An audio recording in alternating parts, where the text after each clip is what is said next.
welcome to this edition of Time Out for Sports. My name's Jess Hudson, and on this Time Out for Sports, we're going to talk hoops with a couple of young ladies that had great careers, and then we'll get into their coaching careers as well later on in the show. In our first segment, we're going to welcome Julie Jones-Vinik. Julie, a standout basketball player at Laurel Highlands and at the University of Richmond. Julie, welcome to Time Out for Sports. Thanks for coming on the show. Great to be here. Good. And one thing we didn't mention in your intro is perhaps one of the most important things that you've accomplished and experienced in your life, and that's being the first female athlete to be inducted into the Fayette County Sports Hall of Fame in the summer of 2011. That's pretty big. It is extremely big. It was a great honor.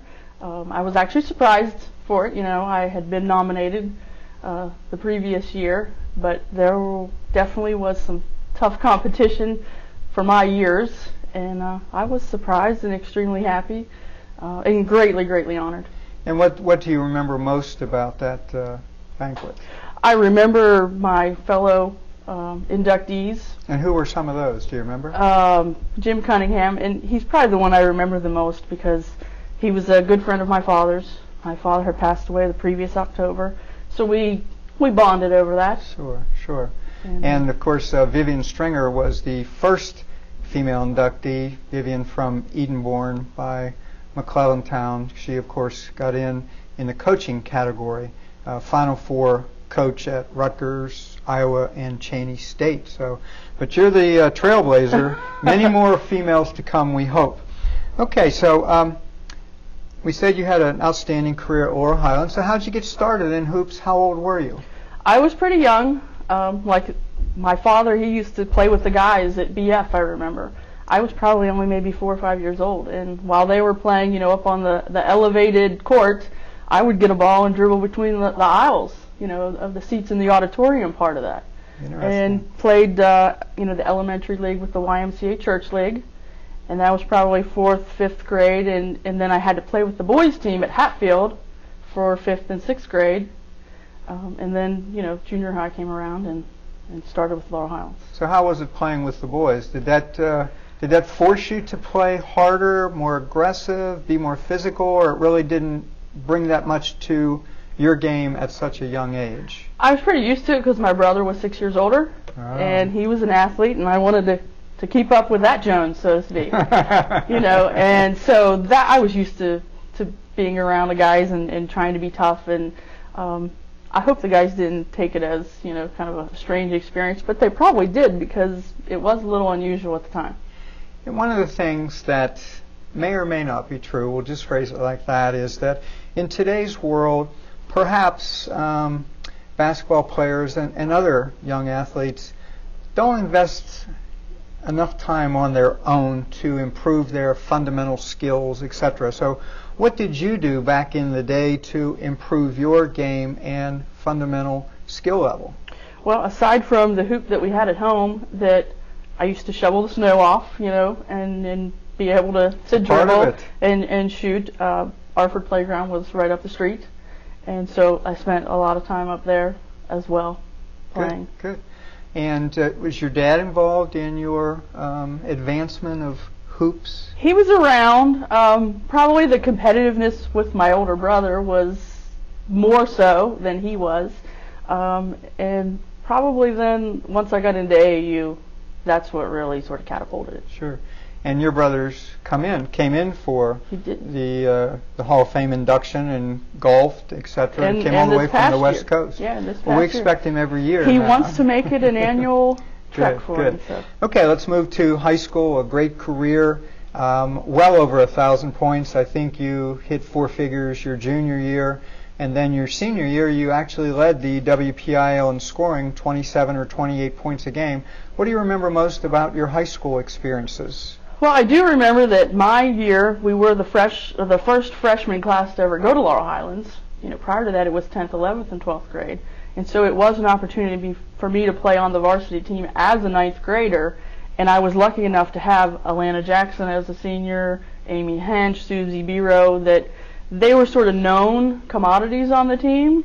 And so I was just this freshman, and so a lot of times teams would focus on the the upperclassmen, and so I was able to make an impact as a freshman just because they didn't know much about me. Good. And we went to the state playoffs as well as the WPIAL playoffs, and that was our most successful year while I was there. And there was not a three-pointer yet at that time, correct? Not until my senior year. Oh, your senior year. Last year. And how many did you? How many JJ for threes did we have during your senior year? See, this is when I need my dad around because he was the stat man. That's all right. I'm not sure. Sure. I had a few games that there were 7 or 8 per game. I do know wow. Wow. Good. And so you then went on to the University of Richmond. How did that come about? Well, actually, Penn State was my first choice. And as it turned out, I found out later on that a girl they had been recruiting, it was sort of the same position as myself, her coach from high school became the assistant coach at Penn State. So it was pretty much a done deal. But the whole recruiting process was great with Renee Portland and me and Dan Durkin, who later went on to coach at Duquesne for a while. And so Richmond was sort of the second choice. But they came to see me play, and when they offered me, I went and visited, and this was in November, and once I stepped on campus and met the coaching staff and saw the facilities and the teammates, I knew that's where I belonged. So Penn State was out of my mind after that. Good. Well, Barry Taylor, a relative, spent a year there. Greg Beckwith, another great, outstanding Laurel Highlands point guard. So Richmond has done well in this area. In fact, Greg was an assistant coach my first year. For the women? For the men. Oh, for the men. Yeah, okay. he was on with the men's team. Good. So he was around. It was kind of, nice to know that a friendly face, because my brother knew him. They graduated the same year, and I knew the family.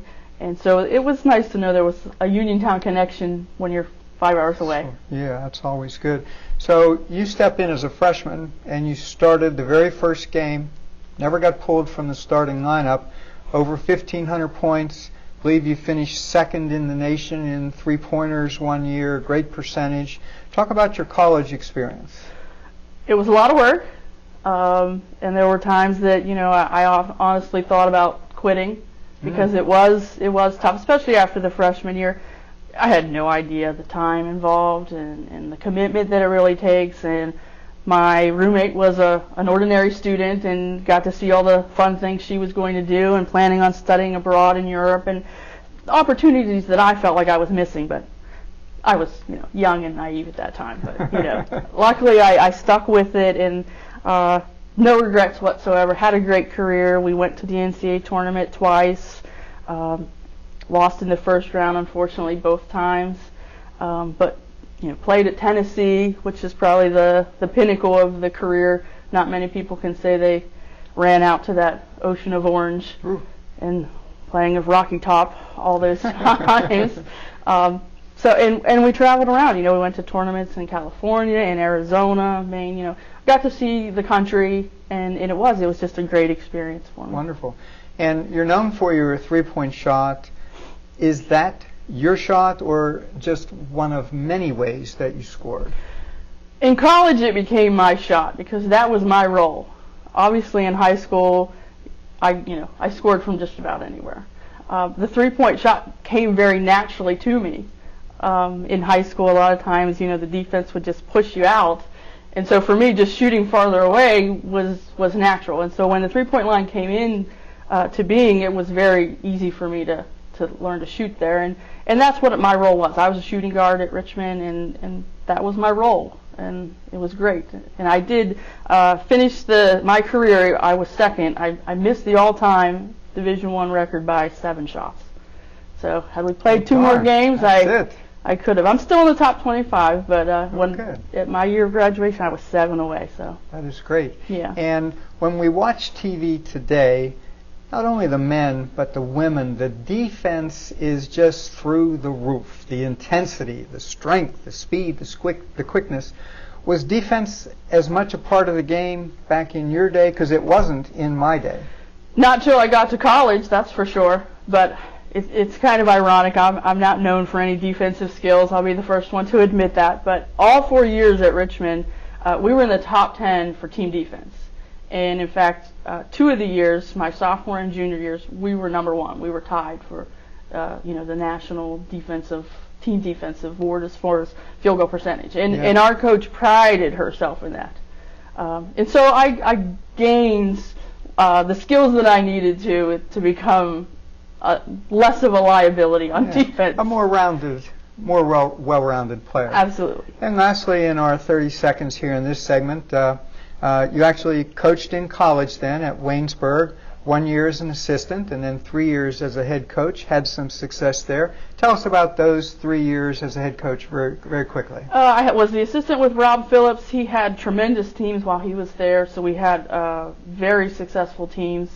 And I inherited a very good team after he left. And it was that group of seniors that included Laura Marquis, who, great player at Mapletown. Yeah, we just had a tremendous year. We won all the close games that could have gone either way. We ended up 26-5 that year.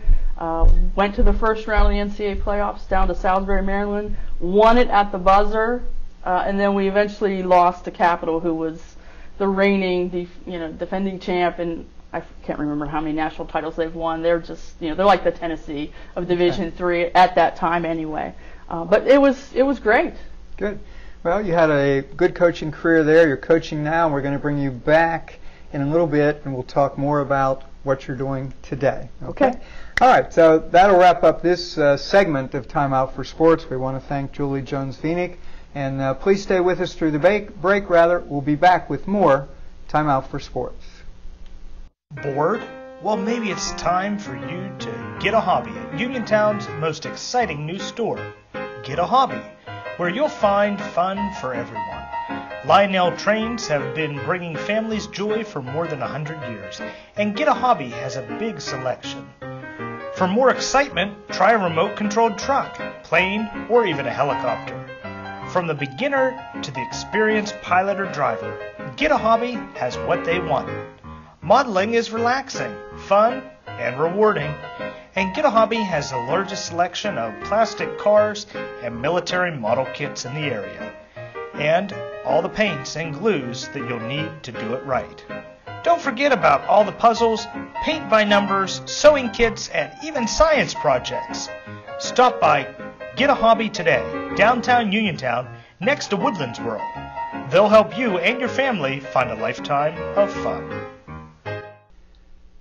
Welcome back to this edition of Time Out for Sports. My name's Jess Hudson, and on this segment we have yet another lady hoopster from back in the day, and she's not too old, so she still does hoop. And I'm talking about Erica Hogan Gaster.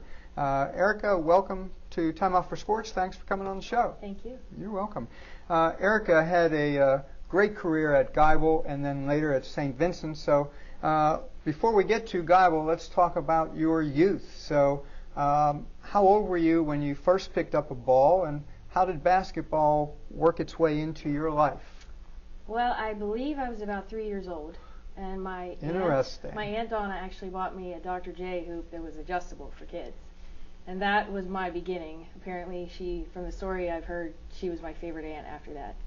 So I started playing with that, and as I got older, I would play in the backyard or, just bounce the ball in the basement or in the alley. And when I was in 4th grade, I was always playing. My dad started coaching, and my mom said, why don't you play for the boys team at St. Mary's? I went to St. Mary's at the time. And, I was 9, and I didn't want to play on a team of boys. But she said, you can go to the first practice, and if you don't like it, you'll never have to go back. So I went to the first practice, and years later, here I am. Yeah, well, you probably beat them all up and took them to the hoop. And a common theme with you and Julie in the first segment, have a hoop in your backyard. And I think that's a great way to get young kids started, is to put that hoop up, whether it's 4 feet, 7 feet, whatever it is. And did you play other sports? In high school, I played other sports. I ran track. And I played soccer for a year. My best friend in high school convinced me to play soccer for a year. So. Well, good.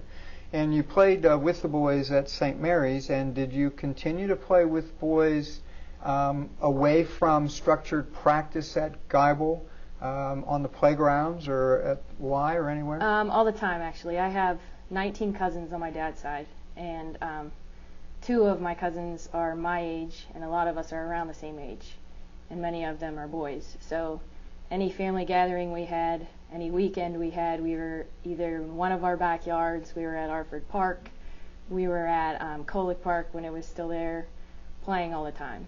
And my guess is you were probably the first pick, like you are still to this day at 6 a.m. at the Y with some of those old timers whom we won't mention. That's it. So as a freshman at Geibel, you played behind Allison Watts, the point guard, and you had some great teams, obviously. But you did play a good bit as a freshman. You're only 14 years old playing with, 17 and 18-year-old seniors. I mean, that's quite a gap. So how did that work for you? Size-wise, I was afraid because I was small at that age. I was nervous a lot going into games, especially when they were big games. Luckily for me, I got used to playing against those older girls in practice every day. I would play against, the 17 and 18-year-olds in practice. Plus, whenever we would play in our section, a lot of the teams in the section weren't always very strong teams. So I got used to playing against the older girls in the section that weren't talent-wise as good as the ones that were on Geibel's team that were older. Sure. So then the point guard position, the lead guard, it's your job for the next 3 years, and you're one of the few players in WPIAL history that's played in 4 WPIAL championship games, and winning 2 of those. So tell us about that whole experience. It kind of got to be something I was used to. Like, if we didn't go, it probably would have devastated me because it was a tradition at Geibel for so many years. They had so many strong teams. So I felt like if we didn't go, I let the team down at some point because I was running the offense. So the experience of that, playing at Fitzgerald Fieldhouse in front of all of those people, it was wonderful. It was a great experience. Even the losses, as tough as they were on me because I hated to lose, I still hate to lose. It's good. They were all good experiences. Did you play on that Saturday in that snowstorm, that big blizzard where we had like 18 inches on that Saturday? I think we did. Because I was coaching at Teal at the time, and there were boys' games as well. And I got in my car, and I thought better of it about 5 miles into my drive. Never should have been played, but you guys went on, had some success there. So then, successful career at Geibel, well over 1,000 points. On to St. Vincent's. Why St. Vincent's? I went to the campus. I originally wanted to go to Wheeling Jesuit. My sister went there, and I had always liked the campus when we would go and visit her. And that was kind of my first choice, to play basketball there, to go there. And I went and visited St. Vincent just to keep my options open. And I loved the campus. I loved the area around the campus. I liked the small atmosphere of it. And more than anything to me, I wanted to go somewhere where I could play. Not just be a role player or a person who watched the games from the bench. I wanted to play. Sure. So that played a big part. And I also got along pretty well when I met Coach Sawacki. So that was a big factor in it as well. And unfortunately, Coach passed away not too long ago. Tell us what you remember most about her. Kristen Sawacki, I Kristen, believe. Yeah. She loved life. She loved the game, and she loved her players. And we all took it very, very hard when she passed because she was like our second mom to all of us. So it was a sad day. Sure. So at St. Vincent's, again, well over 1,000 points. Do you consider yourself at Geibel and St. Vincent's more of a lead guard, a distributor, or a scorer, or both? I guess I would say both. More probably running the offense more than a scorer most of the time. My coaches both in high school and in college moved me from a point guard to a shooting guard and back and forth. And I always seemed to find a more comfortable position at the point guard because I knew the game. I knew where my players needed to be, where the offense was going, and I liked to control the tempo of the game. Sure. You're the man or the woman in charge. Yeah, I like to be in charge. Absolutely. So was the three-pointer as much of your game as it was Julie's? Probably not. I know even to this day I watch her shoot, and she's amazing from anywhere on the court. The three-pointer was a big part of my game, but as I got older, especially sophomore, going into junior year, I knew that I needed to develop other aspects of my game other than just the three-pointer. So I practiced my driving to the basket, and that created more open shots outside and layups for me as well. Good. So you felt good about being the distributor. I did. You never have enough good distributors or point guards on a team. We played the same position, and I always felt, hey, we could have 3 point guards, and you never have enough. Yeah, okay? Absolutely. Okay, we're going to come back with you and Julie in just a second. We want to thank our guest on this segment, Erica Hogan Gaster, and we'll be right back for our final segment in just a minute. Please stay tuned for more Time Out for Sports. Bored? Well, maybe it's time for you to get a hobby at Uniontown's most exciting new store, Get a Hobby, where you'll find fun for everyone. Lionel Trains have been bringing families joy for more than 100 years, and Get a Hobby has a big selection. For more excitement, try a remote-controlled truck, plane, or even a helicopter. From the beginner to the experienced pilot or driver, Get a Hobby has what they want. Modeling is relaxing, fun, and rewarding, and Get a Hobby has the largest selection of plastic cars and military model kits in the area, and all the paints and glues that you'll need to do it right. Don't forget about all the puzzles, paint by numbers, sewing kits, and even science projects. Stop by Get a Hobby today, downtown Uniontown, next to Woodlands World. They'll help you and your family find a lifetime of fun. Welcome back to this third and final segment of Time Out for Sports. My name's Jess Hudson, and we've brought back both of our guests from the first 2 segments. Again, Erica Hogan Gaster to my immediate left, and then Julie Jones-Vinik on my far left. So ladies, thanks for hanging around and coming back, and we're going to switch this from your playing careers now to your middle school coaching career, okay? So you both coach at Laurel Highlands Middle School. Julie's the 8th grade coach. Erica's the 7th grade coach. So how'd you get involved? Amy Van Zooch Tungate asked me to do it. And she's your varsity coach. She is the varsity coach at Laurel Highlands at the high school, and I told her it was all contingent upon my back. Having had the 2 back surgeries and missing a year and a half of school, I honestly did not know physically if I would be able to, but I told her I'd give it my best shot. And your back's doing well. I'm doing as pretty we speak well. Here. Yes. Good. Yes. Go ahead. And so then it was time to find me an assistant. And Erica's name was first on the list, at least in my book. First on the list. Okay, good. And so Erica, when you contacted her, said? Well, Amy had contacted me several times prior to ask me if I would do the coaching, and several times prior to this I told her no. Okay. Because coaching is quite a long season. It can be challenging. It's a commitment. So when she asked me this last time, I knew Julie was going to be the 8th grade coach. And I got soft, and I said I would do it. Only because it was a shorter season and it was younger girls. Sure. But you and Julie know each other before this, and you guys mesh well and get along. So it wasn't like you were coaching for Dave, the camera guy, the producer of this show. True. So how's it gone so far, you two together? I think it's been great. Yeah, we've had a lot of fun. Good. And fun has to be a part of the equation, not only for you two, but especially for your kids and your team members, right, Absolutely. Julie? Absolutely. I told Erica yesterday, we had a game yesterday. We lost to Brownsville, but it was a tough game. And I told her at least 10 times during the game I laughed. Because the girls, it's just hard sometimes not to. At this level, they're so naive and innocent, and they are in it for fun. But girls are different, with all due respects, okay? Just as a general statement, I'm just talking about basketball, middle school, high school, and even college, because our girls, our women at Penn State Fayette, something will happen. They're down 2 with 5 seconds to left, and they'll just start laughing in their little huddle. You would never catch guys that. So it does take a different type of temperament, I believe, to coach girls. True or false? I think that's true, and I think you have to understand how these girls think. My girls especially, and coaches also, are very intelligent girls, and they take everything very literally. So if you tell them that they have to throw the ball to the right, they throw the ball to the right, whether person's there or not. 100% of the time. So and set a screen at the elbow.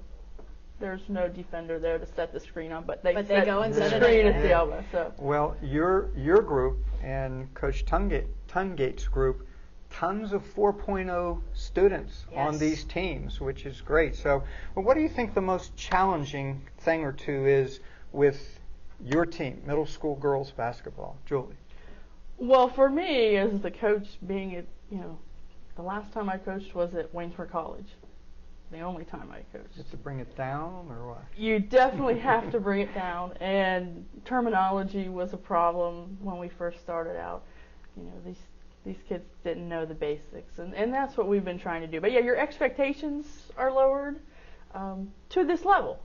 And complications, I started looking at the old playbook, trying to think what we can run against zone and man, and we had 6 or 7 options.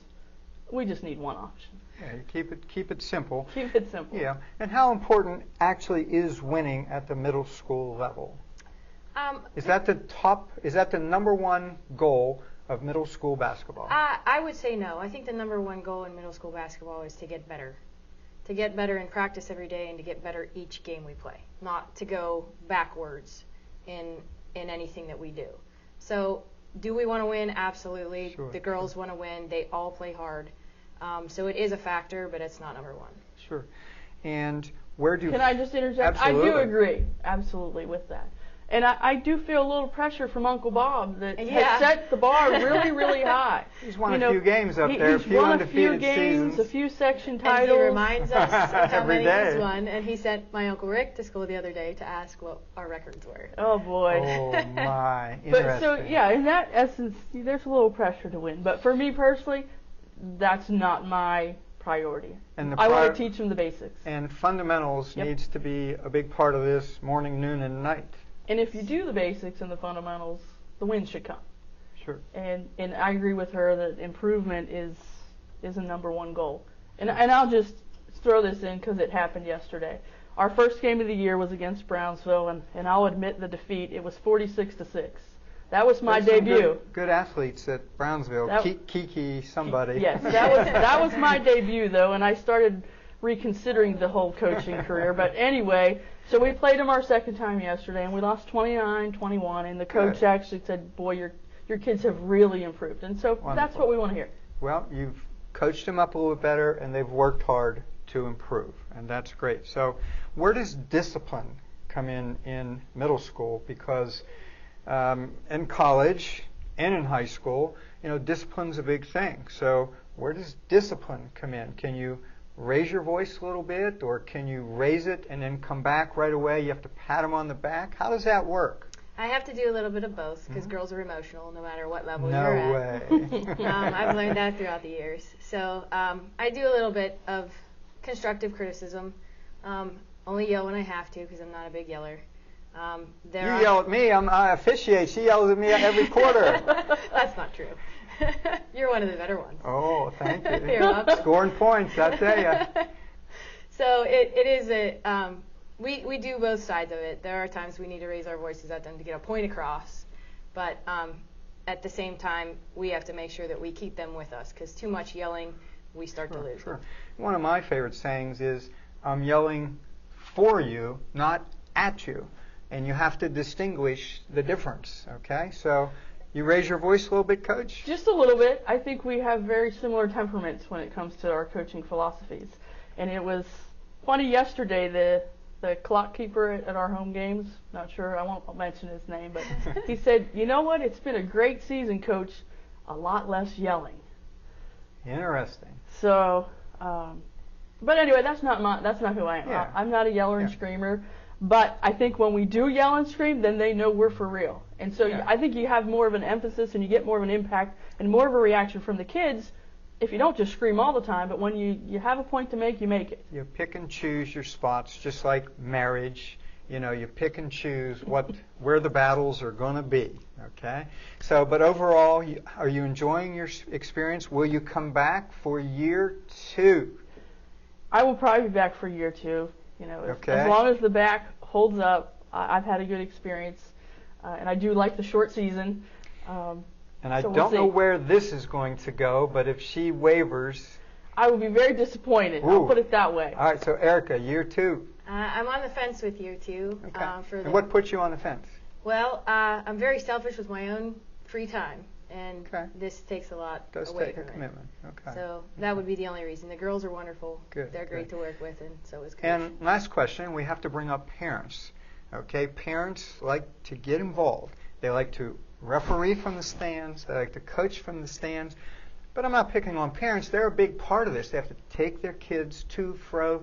They invest a lot of time in this. So how do parents fit in, and how do you handle maybe a parent that disagrees with something that you're doing? I usually defer to Coach Vinik. That's a And smart she takes move. care of it. in our last 30 seconds, try to tell us how you make that work. Well, I do know that parents do have, a very important role, and for me, they do need to know their role, and that is to support their daughter. And other than that, I try to make it clear that I'm the coach and they're the parents. And so far, that's worked. Well, good. So I'm going to stick with it. We have a lot of good parents. That's We do. it. Girls. We do. Wonderful. We've got Good. great kids and great parents so far. So. Good. Well, I've enjoyed working your games. You might run into me again soon, heaven forbid. But I want to thank you both for coming on and talking about your high school and college careers and now your coaching career here at Laurel Highlands Middle School. So thanks for coming on. Thank you. Thank Okay. you. I want to thank our guests, Erica Hogan-Gaster and Julie Jones-Vinik. And we want to thank you for tuning in. We hope to see you again on the next Time Out for Sports.